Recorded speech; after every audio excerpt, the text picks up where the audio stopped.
how to maintain up-to-date software in your newest Mac? Well, there is this project called Homebrew that is very convenient. So jump in a browser, search for Homebrew. There is a beer, yes, of course. Everybody loves beer. So the URL is brew.sh directly, and this is the home page.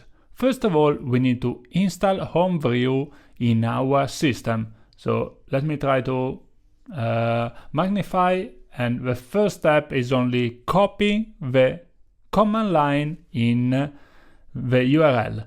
Well, great. Now let's jump to the Mac terminal and simply paste. So let's jump in the application, search for terminal. Where it is terminal? There is no terminal here. It's alphabetical order, so under utility we have a terminal. Here we go. Great.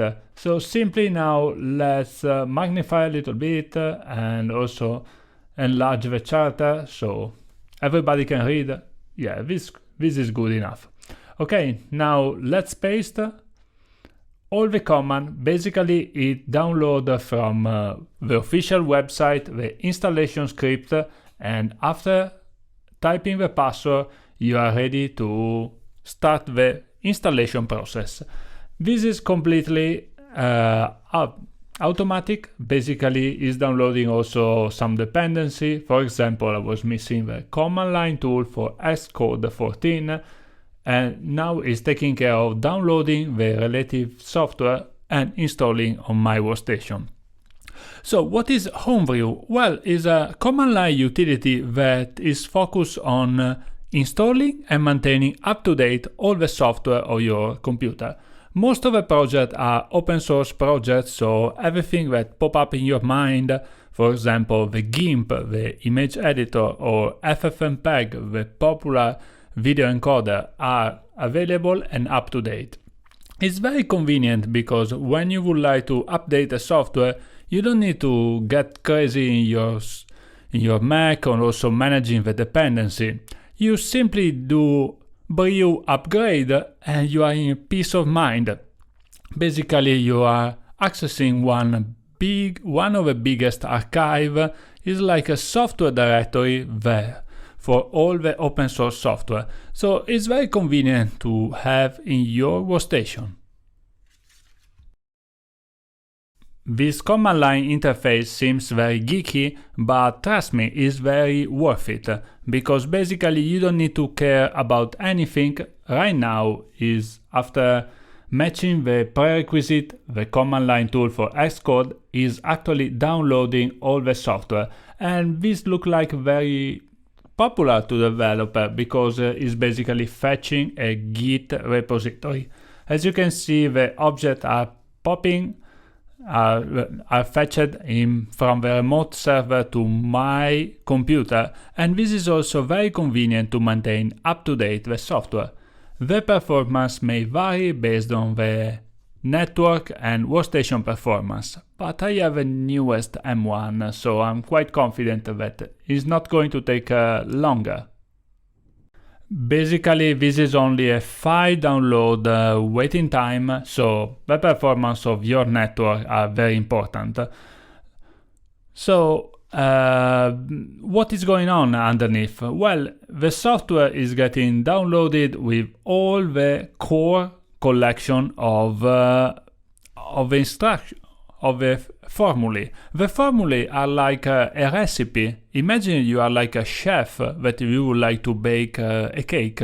So you basically open a book, open the instruction how to bake, and follow step by step.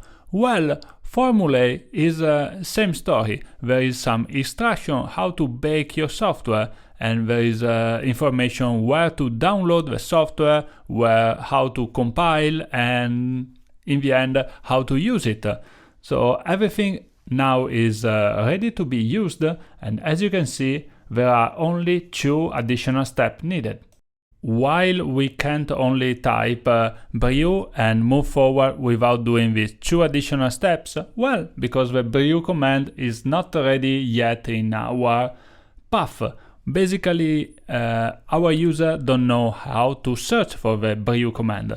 So let me copy the first command that's basically define where the brew command is located under /opt homebrew directory if you are curious, and also the second one is about how to load the brew command in the current shell. From now over, all the time you open a terminal, you are ready to use the brew command. So you interact with Homebrew only using the brew command. So this time, if I'm typing the brew command, I'm not going to obtain a command not found, but I got the prompt. And the easiest way is just type /v to verify that we are using the latest version.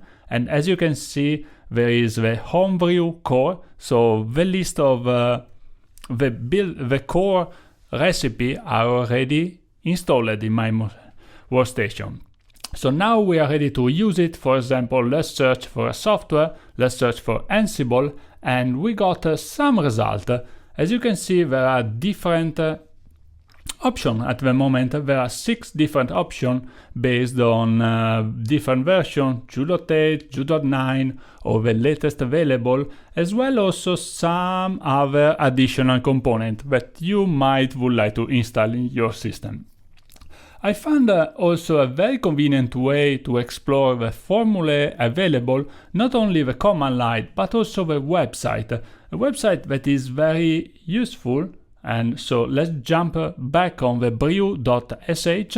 As you can see, there is also a search bar in like a Google. So we are able to search for all the options of Ansible, for example. And here we are, we have the latest version, the install command that we can easily copy and paste in our terminal, and the supported operating system. So we can see that the latest version is 6.4.0, and we are up to date with the latest head branch. There are also some old versions, for example 2.9.27 or 2.8.20. And great, we are able to use it. Enjoy and have a great day.